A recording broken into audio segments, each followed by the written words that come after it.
minute and a half, and it'll give you a quick overview of our approach. Krystel grew up with her family in Charleston. When she was 15, she went to live in foster care. Her home life wasn't safe, and she made the decision to leave with her sister. I had no forethought. I knew that we couldn't stay where we were. And so I just prayed for strength and I prayed for courage. I wasn't sure of the words that I would use, but I needed to have some type of solution because the environment that we were in was not conducive at all.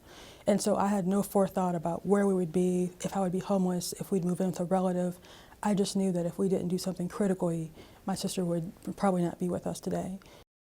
After years in foster care, Krystel worked hard, went to college, worked in politics, and later became an advocate for the foster care system. She set out to help others that were in the same situation as she was. I decided that I could do one of two things. I could either succumb to my circumstances or I could try my best and make the best out of a bad situation. I chose the latter.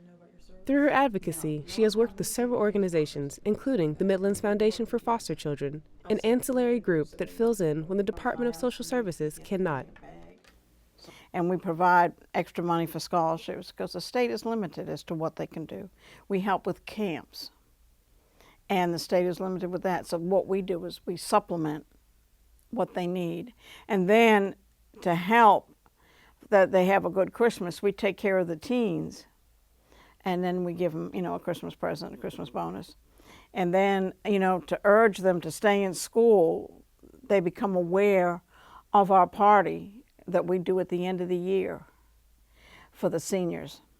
Now this year we gave them money plus nice tote bags for them to start moving on in life.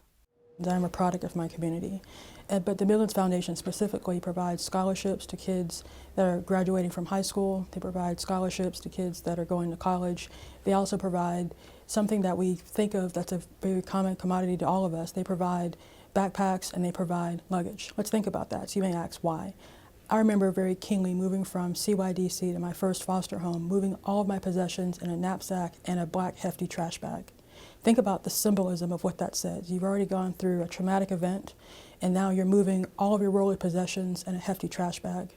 The Midlands Foster Youth Foundation makes sure that when kids, if they have to move, that they have a backpack and they have a piece of luggage that they can carry their materials in. And whether it is a suitcase or a scholarship, the Midlands Foundation sees it as an investment in the future.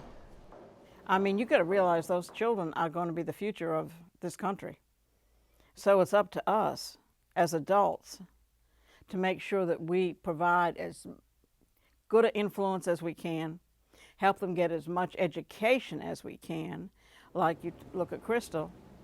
Krystel went through the foster care system. She got help from an organization such as ours. And then she went and she got an education. And you're going to find there's more and more that are trying to do that, trying to break the cycle. And I think that's the big thing that we try to stress as an organization, is to break the cycle. What advice would Krystel give to those in the system thinking about their future? You really just have to be persistent, and you have to know that just because where you are today, that does not dictate where you're going to be tomorrow. You are the master of your future. You get to choose what you want, but you have to put the work in.